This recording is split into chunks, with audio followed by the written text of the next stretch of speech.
Direito desta semana a gente fala sobre terrorismo. As aulas abordam a lei antiterrorismo no Brasil, políticas públicas, legislações, jurisprudência e muito mais. As aulas são com o professor Dalberton Caselato Júnior.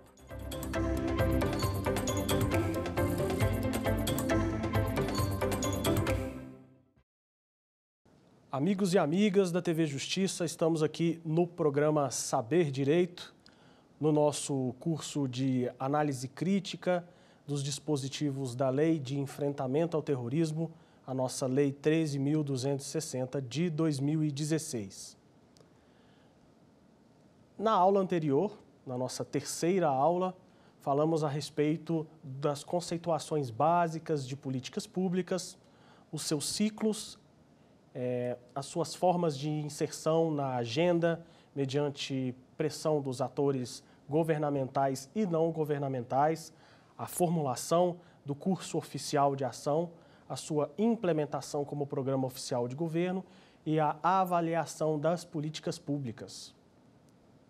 Foi importante fazermos essas conceituações iniciais devido à dinamicidade que a política pública apresenta para que se amolde aos desafios que o terrorismo, que também é um conceito dinâmico, multifacetado, apresenta como desafio aos Estados-membros no seu combate e no seu enfrentamento.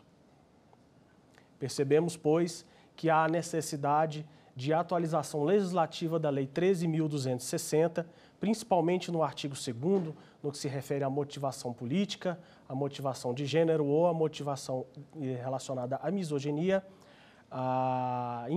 o indevido veto ao artigo 4º da mesma lei, a qual não trouxe a criminalização da apologia e incitamento aos atos de terrorismo e constantes atualizações legislativas visando implantar um programa de políticas públicas preventivas focadas na quebra do custeio de financiamento das atividades terroristas e no foco também a impedir a disseminação do ideário terrorista entre aquelas pessoas que estão em grande situação de vulnerabilidade social.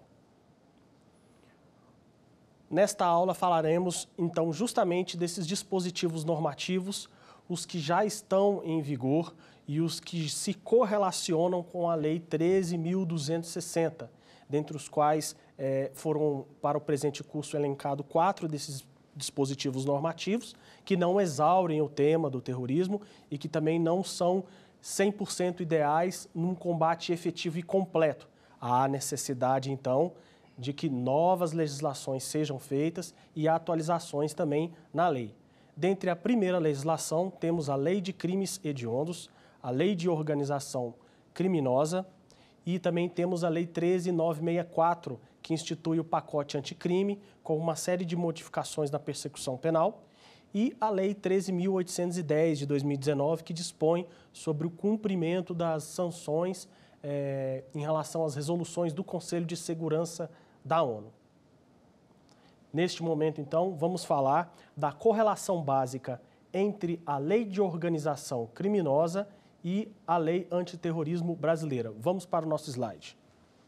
Aqui nós temos as legislações correlatas, conforme foi dito, todas que se comunicam à Lei de Enfrentamento ao Terrorismo, só lembrando que há sim necessidade de que nós implantemos uma lei que tenham políticas públicas, então, para que a gente trate da prevenção e também da resposta ao ato terrorista após o seu cometimento.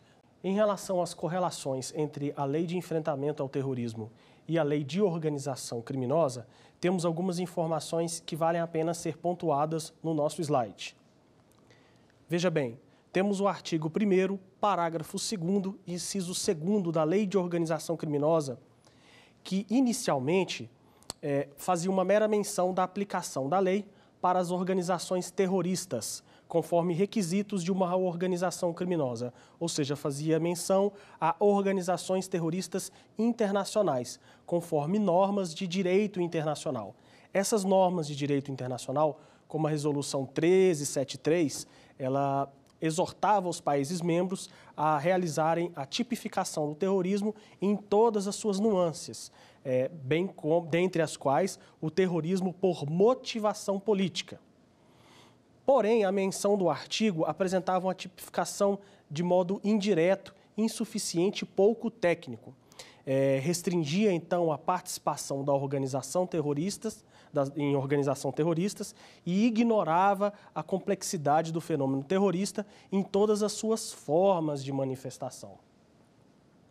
Então, o que nós percebemos é que, a partir do momento em que havia uma remissão legal a normas de direito internacional para compor o conceito de organização terrorista, essas normas de direito internacional permitiam, então, que o terrorismo político ele fosse abarcado na nossa legislação brasileira.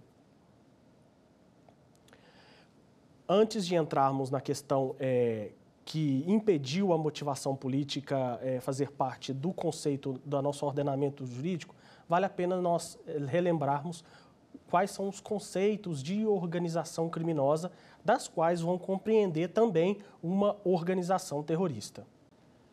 Segundo dispõe a Lei de Organização Criminosa, uma organização terrorista ou uma organização criminosa, das quais compreendem também organizações terroristas, elas são caracterizadas por uma ação de 4 ou mais pessoas, com uma divisão de tarefas, uma estrutura hierárquica e organizacional, com uma linha de comando, e que, dentre essas questões, também possa ser ou não crime superior a 4 anos no seu cometimento ou crimes de caráter transnacional.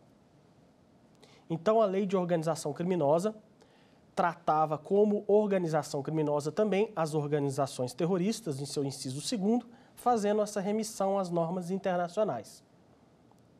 Todavia, com os debates legislativos da Lei Antiterrorismo Brasileira, se suprimiu a questão da motivação política do nosso conceito que estava previsto no artigo 2º, colocando o terrorismo praticado por inconformismo político em uma situação de insuficiência normativa. Da mesma forma, foi suprimido a redação anterior da Lei de Organização Criminosa, no seu parágrafo 2º, inciso 2º do artigo 1º, de modo que, ao invés de fazermos remissão a organizações terroristas de acordo com as normas internacionais reconhecidas, as organizações terroristas tiveram remissão direta à Lei 13.260.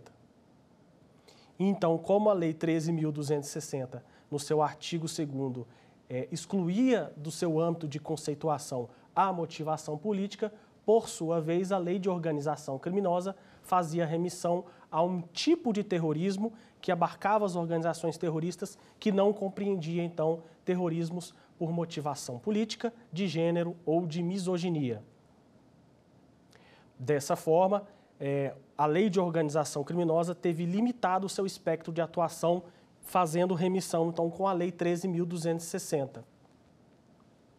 O que há de importante atualmente na Lei de Organizações Criminosas, que vale a pena também o nosso reflexo, os instrumentos de obtenção dos meios de prova, dentre os quais nós vamos falar a seguir no nosso slide. Veja, pessoal, a Associação Nacional dos Procuradores da República emitiu uma nota técnica número 9 de 2015, justamente criticando essa falta de existência da motivação política ou de gênero para conceito de terrorismo, a ser incluso no projeto de lei que culminou na Lei 13.260, que pretendia alterar de uma forma eficiente o artigo 1º, parágrafo 2º, inciso 2º, da Lei de Organização Criminosa e criar um conceito legal de terrorismo que abarcasse, sim, todas as questões legais.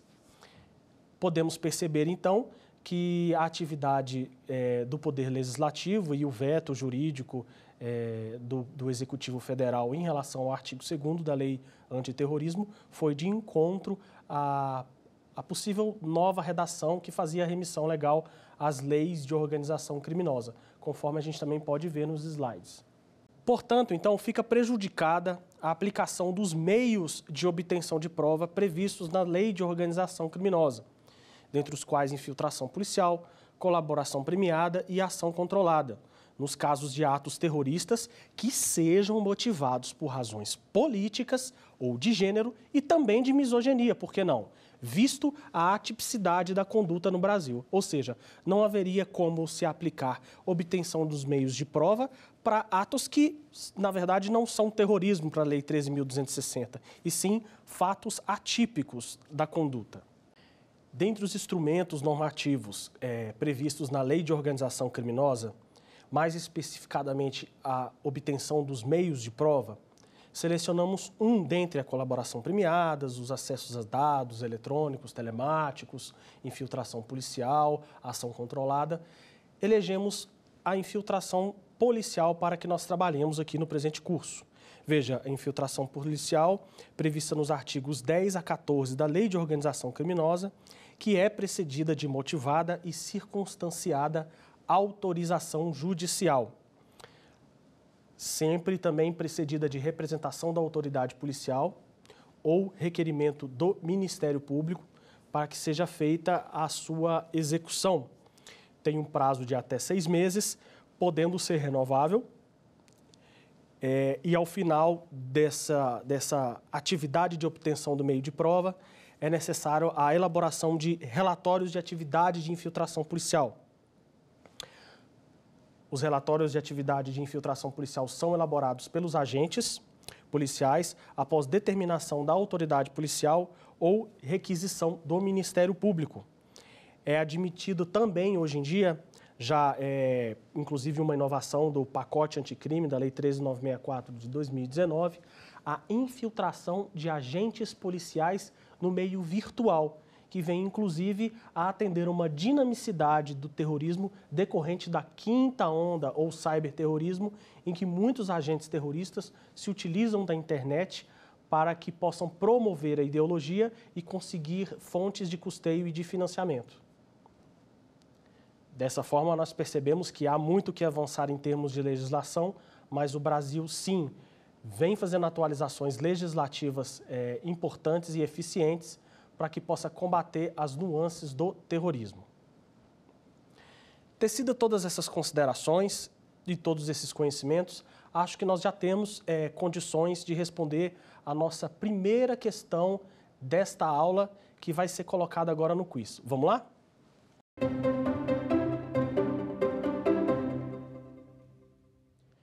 Veja a questão 1, pessoal.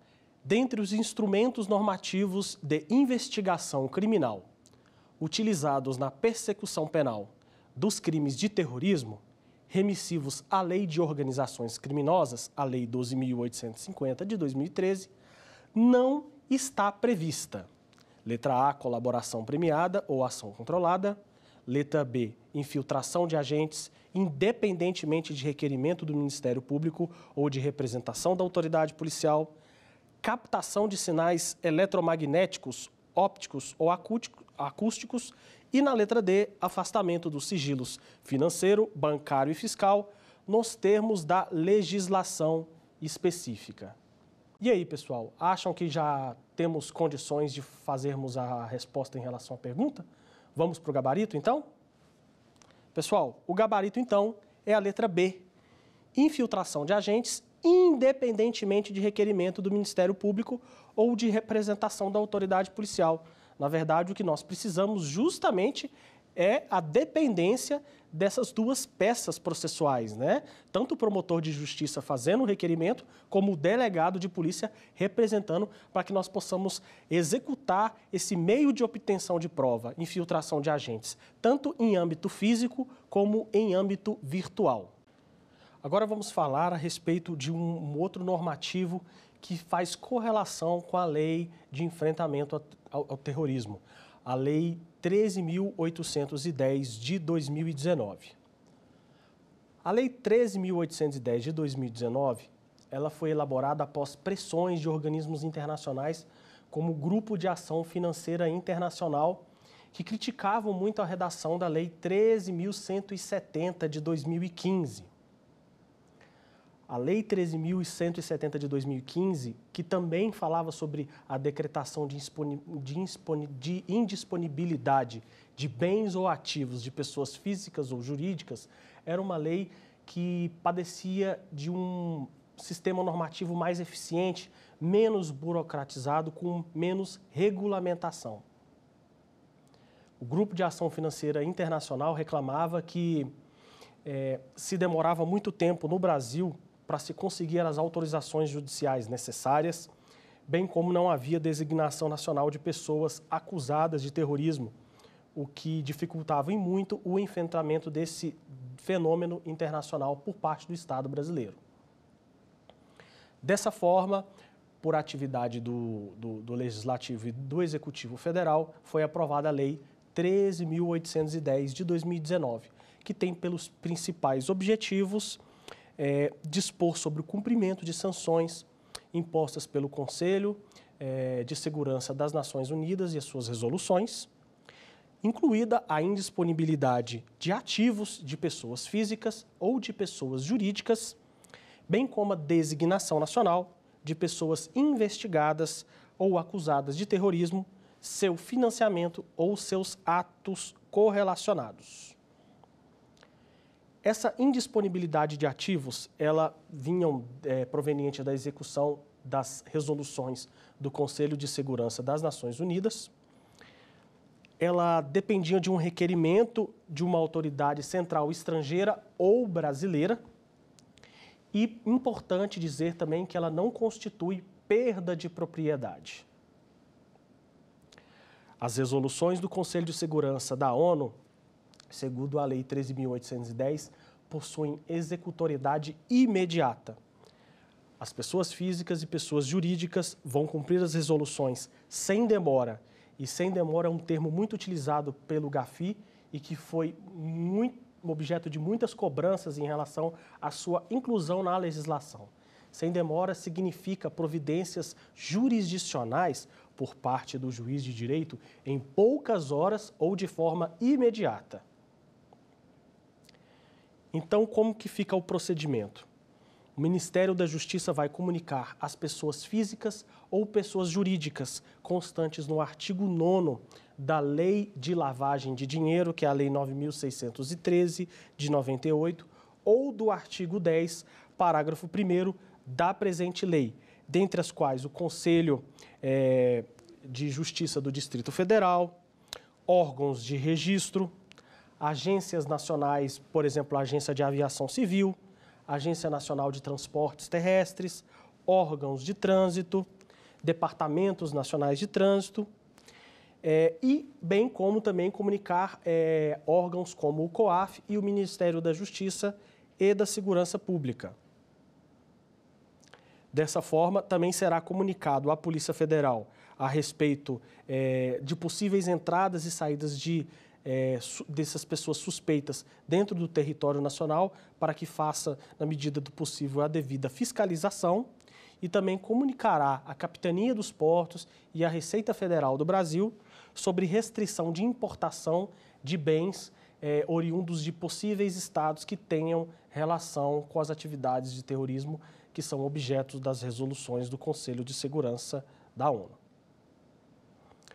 Outra providência também muito importante que foi colocada na Lei 13.810 de 2019 é o chamado auxílio direto judicial. O auxílio direto judicial, geralmente, ele é solicitado quando há existência de ativos sujeitos a essa indisponibilidade de pessoas ou de bens, sujeitos a qualquer espécie de sanção em resoluções do Conselho de Segurança da ONU, ou designação dos seus respectivos comitês e sanções, e desde que não haja visto cumprimento imediato conforme os procedimentos que nós falamos anteriormente. O procedimento consiste no seguinte: a União, em um processo de segredo de justiça, comunicará ao Ministério da Justiça e Segurança Pública, que comunicará aos advogados gerais da União, a AGU, para que a AGU promova o auxílio direto judicial. vai fazer o pedido ao juiz, que em até 24 horas do recebimento do pedido da AGU, irá cumprir medidas pertinentes em relação ao cumprimento das sanções oriundas do Conselho de Segurança. E muito importante dizer também que esse cumprimento vai ser sem oitiva prévia do acusado. Pode parecer um pouco repressiva a lei, por não dar chance ou direito de defesa do acusado em alguns provimentos jurisdicionais. Todavia, algumas questões relacionadas ao crime de terrorismo exigem uma repressão imediata e desburocratizada para que nós aumentemos a eficiência, para que a gente possa evitar cometimentos de atos terroristas ou sua preparação no país. O auxílio direto também pode ser solicitado por autoridade jurisdicional estrangeira. Foi um pedido também e uma reclamação em relação à lei anterior, a Lei 13.170, por parte do Grupo de Ação Financeira Internacional. E a Lei 13.810 veio a corrigir essa distorção. Ações ou procedimentos administrativos em curso no exterior sobre prática de terrorismo ou seu financiamento podem também sofrer procedimentos semelhantes ao auxílio direto judicial da legislação. No caso, o Ministério das Relações Exteriores, juntamente com o Ministério da Justiça e da Segurança Pública, irão confirmar se o pedido atende aos princípios legais brasileiros. Se houver alguma incompatibilidade na formação dos nossos princípios e garantias fundamentais em relação ao pedido que vai ser proposto, o Brasil ele se reserva no direito de recusar o pedido. Temos outro instrumento extremamente importante em relação a 13.810, que são as chamadas designações nacionais. As designações nacionais, elas são procedimentos da Lei 13.810, que fazem remissão também juntamente com a Lei de Enfrentamento ao Terrorismo no seu artigo 12. No seu artigo 12, ele preleciona que o juiz, a requerimento do Ministério Público ou representação da autoridade policial, em até 24 horas, pode decretar medidas assecuratórias de bens, direitos ou valores do acusado em território, medidas como arresto, sequestro ou hipoteca legal. Destes atos, desde que tenham relacionamento com possíveis atos terroristas. E qual é o procedimento, então? A união é intimada, ou pode também ser feito o procedimento de ofício, e dá decisão assecuratória para que a união, intimada dessa decisão assecuratória, ela adote, caso necessário, as providências de decretação de designação nacional perante o Conselho de Segurança das Nações Unidas ou dos seus comitês permanentes em relação ao acusado ou ao suspeito. Ou seja, a Advocacia Geral da União, o Ministério da Justiça e da Segurança Pública e o Ministério das Relações Exteriores irão deliberar sobre a designação nacional e a comunicação em poucas horas das providências que serão adotadas no Brasil ao Conselho de Segurança das Nações Unidas. Tecidas todas essas considerações iniciais a respeito da lei de cumprimento das sanções e das resoluções do Conselho de Segurança das Nações Unidas, vamos fazer então uma revisão por tópicos em relação aos slides que nós trouxemos aqui para melhorar a nossa compreensão. Então, nós temos aqui a Lei Antiterrorismo e a Lei de Cumprimento de Resoluções do Conselho de Segurança da ONU. A Lei 13.810 vai dispor, então, conforme foi dito, sobre o cumprimento de sanções impostas pelo Conselho de Segurança das Nações Unidas, que vai incluir indisponibilidade de ativos e de pessoas naturais e pessoas jurídicas também, pessoal, porque muitas empresas têm comprovado a sua ligação com atos de terrorismo. Muitas empresas, elas são indevidamente abertas, inclusive empresas de fachada para lavar ativos financeiros destinados não só ao crime organizado, mas também à prática do terrorismo. a designação nacional de pessoas investigadas por terrorismo, seu financiamento e atos correlatos. Chamando agora o próximo slide, nós vamos poder perceber que dessa indisponibilidade de ativos vai decorrer de execução das resoluções do Conselho, vai depender de requerimento da autoridade central estrangeira e, muito importante, pessoal, não constitui perda de propriedade. Seguindo no próximo slide, vamos ver aqui que as resoluções elas possuem a executoriedade imediata, que era uma dos grandes pleitos do Grupo de Ação Financeira Internacional em relação à antiga lei que amarrava demais o procedimento jurisdicional. E as resoluções também serão cumpridas pelas pessoas físicas ou jurídicas sem demora, pessoal. Sem demora é algumas horas ou imediatamente e sem aviso prévio, para que a gente possa ter uma efetividade nos procedimentos para poder prevenir a movimentação desses ativos e que a organização terrorista, então, tenha acesso a esses ativos ilegais. No próximo slide também vamos perceber que temos um procedimento em relação ao Ministério da Justiça, que vai comunicar a relação de todos os entes contidos no artigo 9 da Lei de Lavagem de Capitais, dentre daqueles outros entes que eu também mencionei na aula, que vão promover, por meio das agências reguladoras ou de fiscalização, a indisponibilidade desses bens. A Polícia Federal vai incumbir evitar a entrada e saída de pessoas designadas, vão comunicar às empresas de transporte internacional e a Receita Federal, Polícia Federal e Capitania dos Portos vão se certificar de restringir a importação ou exportação de bens que possam ter relação com pessoas físicas ou jurídicas designadas. Diante dessas informações que nós fizemos agora em termos de tópicos de revisão, acho que nós já temos condições de responder a nossa segunda pergunta do quiz. Vamos lá?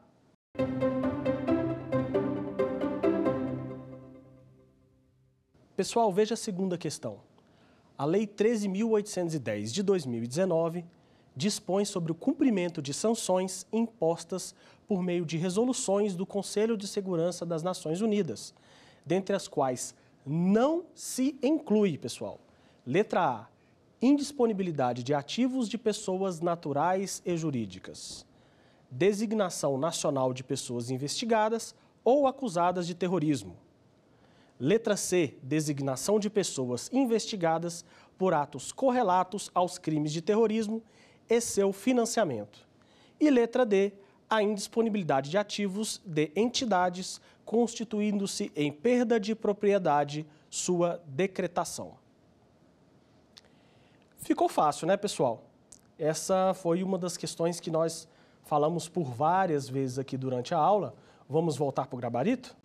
Então tá aqui.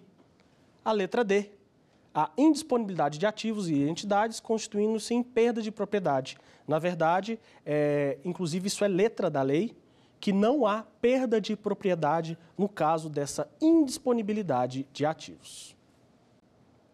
A próxima legislação que iremos estudar, que faz correlação com a Lei 13.260 de enfrentamento ao terrorismo, é a Lei de Crimes Hediondos, a nossa querida Lei 8.072 de 1990, com as alterações pertinentes do pacote anticrime que foi instituído pela Lei 13.964 de 2013.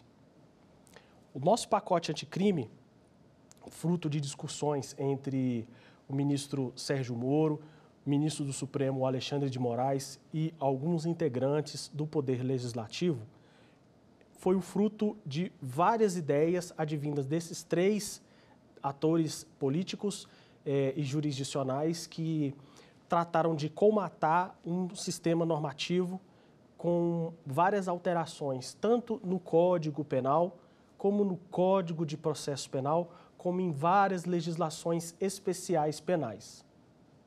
No caso da Lei Antiterrorismo, tivemos algumas alterações no que toca à presente lei, na Lei de Crimes Hediondos, a Lei 8.072 de 1990, das quais iremos falar.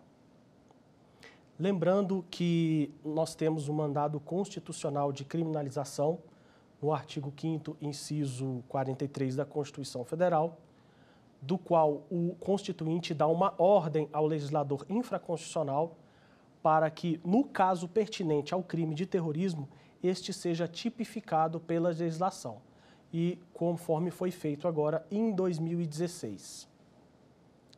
Percebamos, pois, então, que o crime de terrorismo, e já vencida aquelas divergências doutrinárias, se o artigo 2º se aplica a todo o conjunto da lei antiterrorismo brasileira ou somente ao crime de terrorismo, deixando de lado o financiamento ao terrorismo e o crime de organização, de promoção à organização terrorista e os atos preparatórios, entendamos, pois, que todos os crimes constantes na Lei 13.260 têm a característica da hediondez, o que significa dizer que são inafiançáveis e suscetíveis de graça, anistia e indulto e, desde que não dependam somente da hediondez, podem sim serem cumpridas em regime inicialmente fechado.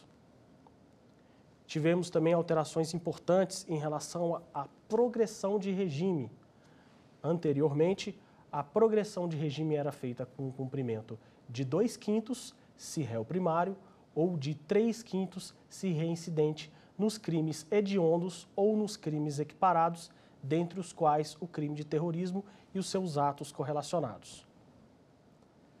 Agora tivemos uma mudança em que, em vez de trabalharmos com critério fracionário, vamos trabalhar com critério percentual.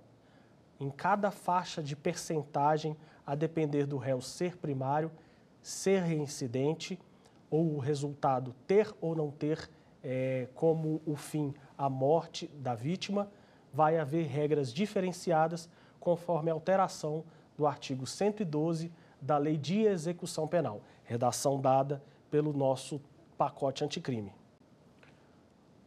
Outra questão importante a ser falada da lei antiterrorismo e a sua correlação com a lei de crimes hediondos é a regra de cumprimento de pena nas prisões temporárias. A prisão temporária para crimes hediondos e crimes equiparados, dos quais se institui o crime de terrorismo, é de 30 dias, prorrogável por igual período em caso de extrema e comprovada necessidade. A sentença condenatória irá obedecer os requisitos do artigo 312 e 313 do CPP, ou seja, o juiz vai decidir de forma fundamentada, de acordo com os requisitos da prisão cautelar, se o réu vai poder apelar em liberdade, dentre as quais haver a possibilidade de fuga ou não, ou a garantia para poder cumprir a garantia da ordem pública, da ordem econômica, ou por conveniência da instrução criminal, ou para assegurar a aplicação da lei penal, ou por uma situação de estado de perigo em relação ao acusado, redação nova dada pela nossa Lei 13.964, o nosso pacote anticrime. Então, nós temos, conforme foi dito, na questão da progressão de regime, o que foi uma das alterações mais interessantes em relação à Lei de Execuções Penais e que toca o presente tema no que se refere ao cometimento de atos de terrorismo e demais crimes equiparados e crimes hediondos, a alteração pelo critério da percentagem, que nós vamos agora acompanhar no nosso slide. Veja, pessoal, em relação às nossas legislações correlatas ao terrorismo, nós temos, então, a progressão de crime no crime de terrorismo. Claro que, conforme foi dito, também aplicável a outros crimes correlatos equiparados ao crime hediondo, no caso, o tráfico de drogas, a tortura, bem como daquele rol taxativo constante na lei de crimes hediondos. Veja que o artigo 112 da Lei de Execução Penal agora vem com um novo formato, com o requisito geral do réu ostentar boa conduta carcerária e fazer o cumprimento de, no mínimo, 40% da pena, caso seja réu primário, 50% da pena, caso seja réu primário e haja o crime com resultado morte, lembrando que quando houver o resultado morte, a lei é clara em vedar o livramento condicional, cumprimento também de 50% da pena quando comprovado o exercício de comando em organização criminosa e no caso que toca o nosso presente curso, organização terrorista. O cumprimento de 60% da pena no caso de reincidência e 70% da pena no caso de reincidência com um crime com resultado morte. Lembrando que no resultado morte também vedado o livramento condicional. Então, já podemos perceber que toda vez que houver o resultado morte, o livramento condicional, que são requisitos do artigo 83 do Código Penal, restarão vedados. Vamos fazer uma leitura de cada um deles aqui? Primeiramente, obviamente que para concessão do benefício deve haver também um bom comportamento durante a execução da pena. O não cometimento de nenhuma falta grave nos últimos 12 meses, um bom desempenho laboral no exercício do trabalho diário a que se predispor o preso, uma aptidão para uma autossobrevivência mediante a comprovação do exercício de um trabalho honesto, ou seja, poder comprovar para a autoridade judicial que há a possibilidade de, durante a sua ressocialização, no gozo do cumprimento do livramento condicional, ter uma condição de se autossustentar economicamente. Reparação do dano, possibilidade de demonstrar a reparação do dano, salvo impossibilidade justificada de não fazê-lo. E no caso do terrorismo, que é considerado um crime equiparado, nós temos o cumprimento de 2/3 da pena e não ser reincidente específico. Então veja que para concessão do livramento condicional do artigo 83, o critério fracionário ainda continua. Somente para a progressão de regime do fechado para o semiaberto, do semiaberto para o aberto, é que houve a mudança para um critério de percentagem. Além desses cumprimentos de 2/3 da pena, o réu também não pode ser reincidente específico, ou seja, em crimes da mesma natureza. E no caso de crime doloso, cometido mediante violência ou grave ameaça à pessoa, que é o caso do terrorismo, sujeito à constatação de condições pessoais que façam presumir que o acusado, o liberado, não vai voltar a delinquir.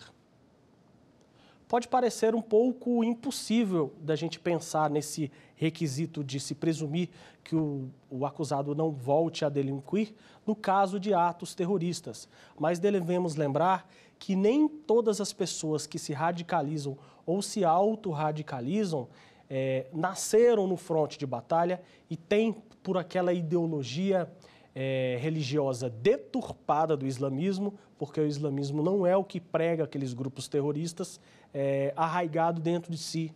É o caso de pessoas de vulnerabilidade social que passam a procurar um sentimento de pertencimento e algo que tenha sentido para as suas vidas e acabam se deixando levar pelas promessas do engajamento de uma organização terrorista.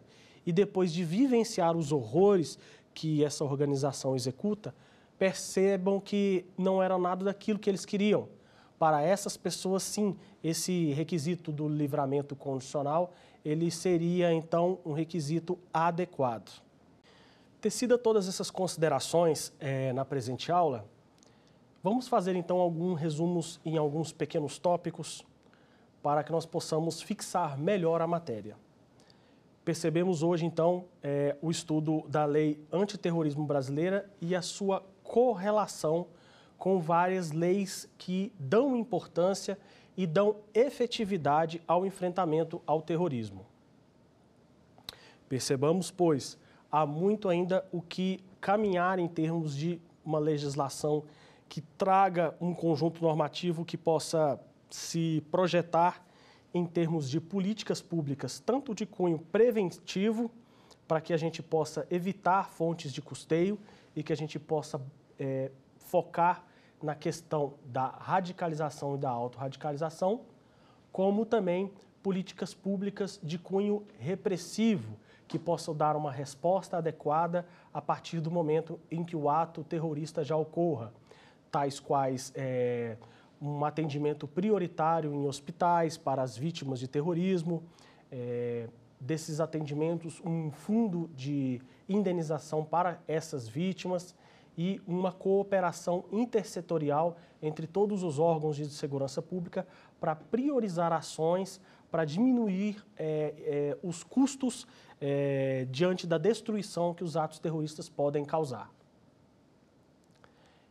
Nesse modo, percebamos então que a lei antiterrorismo brasileira ela se apoia na Lei 13.810, a qual cumpre resoluções do Conselho de Segurança da ONU, dentre as quais a indisponibilidade de bens oriundos de atividades terroristas suspeitas, a designação nacional de pessoas suspeitas de terrorismo, institutos como o auxílio direto judicial e o auxílio direto judicial também, quando solicitado por autoridade estrangeira. A Lei 13.810, portanto, ela é um braço forte no enfrentamento ao terrorismo e que traz uma atualização bem interessante, digno de aplausos por parte do Poder Legislativo e do Poder Executivo, no sentido de se melhorar a efetividade e eficácia das ações contra terrorismo no país. Há, sim, em andamento, alguns projetos de lei que tendem a melhorar ainda mais o espectro de aplicação da lei antiterrorismo, tais quais projetos de lei que tipificam apologia ou incitação aos atos terroristas, matéria que foi vetada pela presidente Dilma Rousseff, projetos de lei que trabalham com ações contra-terroristas e que instituam, então, políticas públicas setoriais de integração entre as forças de segurança pública e as forças militares para que haja uma resposta preventiva e repressiva também aos atos terroristas em curso. Nesse sentido, também, como forma de se estabelecer uma prevenção geral negativa, nós temos a correlação da Lei de Enfrentamento ao Terrorismo com a Lei de Crimes Hediondos, as quais traz procedimentos mais gravosos, fruto do mandado de constitucionalização criminal que coloca o terrorismo como um crime equiparado ao hediondo. Dessa forma, a Lei de Crimes Hediondos traz regramentos mais duros, principalmente após o advento da Lei 13.964 de 2019, o denominado pacote anticrime, que trouxe principalmente na parte de cumprimento, de progressão de regime de cumprimento de pena, o nosso critério atual de percentagem, que com certeza houve então um recrudescimento penal para o cumprimento de leis de crimes hediondos equiparados, dentre os quais o crime de terrorismo. Dentro desse contexto, há também que se declarar e se considerar a questão referente ao livramento condicional constante no artigo 83 do Código Penal, que tem como consequência o cumprimento de uma série de requisitos para sua concessão. Mas lembrando que, em caso de resultado morte, será vedado o livramento condicional, regra instituída pelo artigo 112 da Lei de Execução Penal. Dessa forma, com essas considerações iniciais, acreditamos que já seja possível chamarmos, então, a nossa terceira pergunta do quiz. Vamos lá?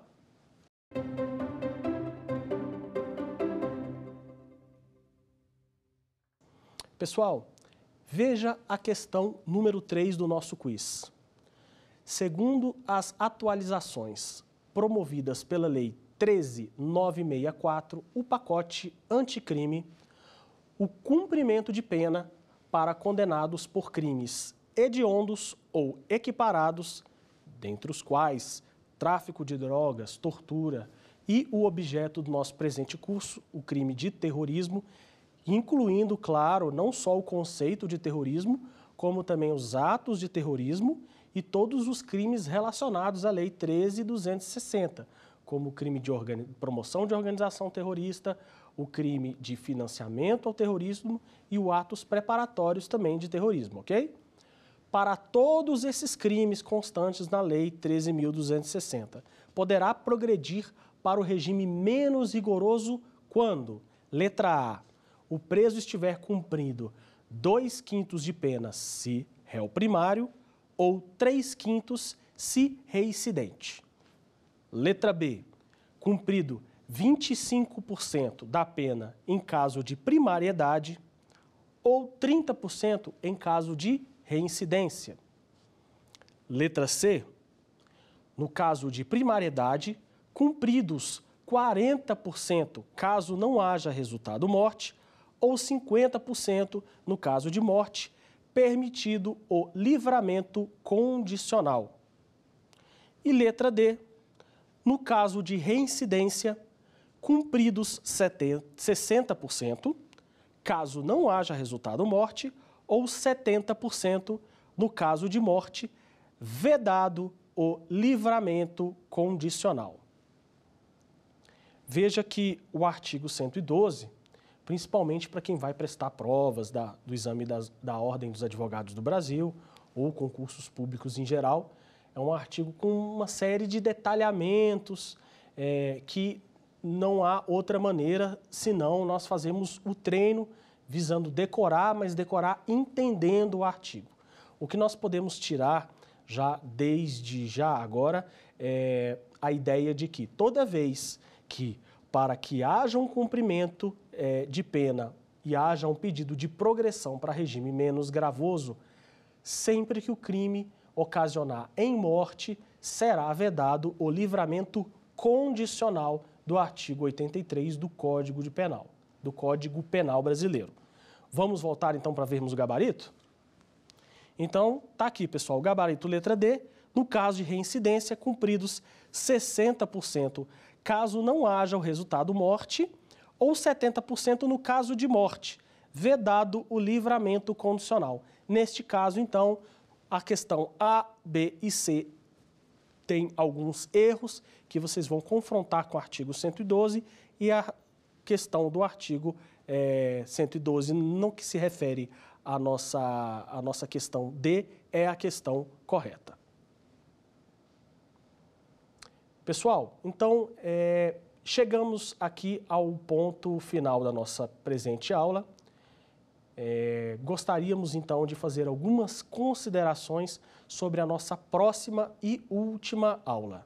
Falaremos, então, sobre a jurisprudência brasileira em relação ao crime de terrorismo, algo que para muitos pode ser incomum, visto que o Brasil sempre adotou uma política negacionista e uma política pacifista em termos de terrorismo. Pode parecer que nós não tenhamos nenhum tipo de caso de terrorismo no Brasil, o que inclusive seria objeto de questionamento do presente curso. Afinal, por que estudar terrorismo no Brasil se o Brasil é um local onde não ocorre atos terroristas? Lê do engano. Existem várias situações que já estão inclusive sob processo criminal, em que nós possamos perceber a prática de vários crimes relacionados à Lei 13.260.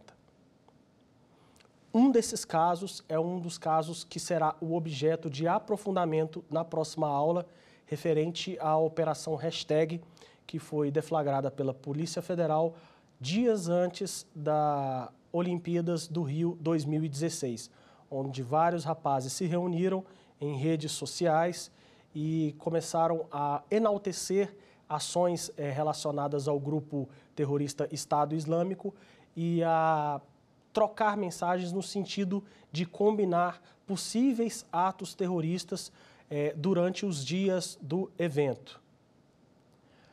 Mas deixemos claro que, apesar da aula seguinte ter por objeto a Operação Hashtag da Polícia Federal, várias outras situações já ocorreram e que podem sim ser caracterizadas como terrorismo no Brasil, dentre as quais a Operação Átila, os atos ocorridos no estado do Ceará, caso houvesse a motivação política do terrorismo, e alguns atos que ocorreram em municípios como de Pontalina, no Goiás, e em Balneário Camboriú, de Santa Catarina, em que jovens menores de idade, provavelmente sob influência do massacre ocorrido no Colégio Raul Brasil, em Suzano, em São Paulo, quiseram repetir o ato fundado em uma verdadeira consecução de um ato terrorista que iria ceifar a vida de vários estudantes em outros colégios.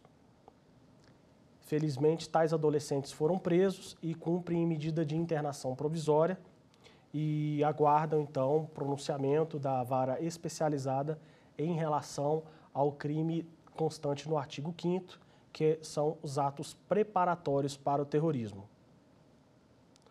Portanto, prevejam que já existem várias situações envolvendo atos terroristas aqui no Brasil. Alguns desses o curso vai se reservar ao direito de não comentar, porque são muitos andamentos em curso ainda, que ainda dependem de tipificações formais e do desenrolar da investigação criminal para que se haja a certeza da especial finalidade de agir dos autores, para que aí sim sejam noticiados como atos de terrorismo.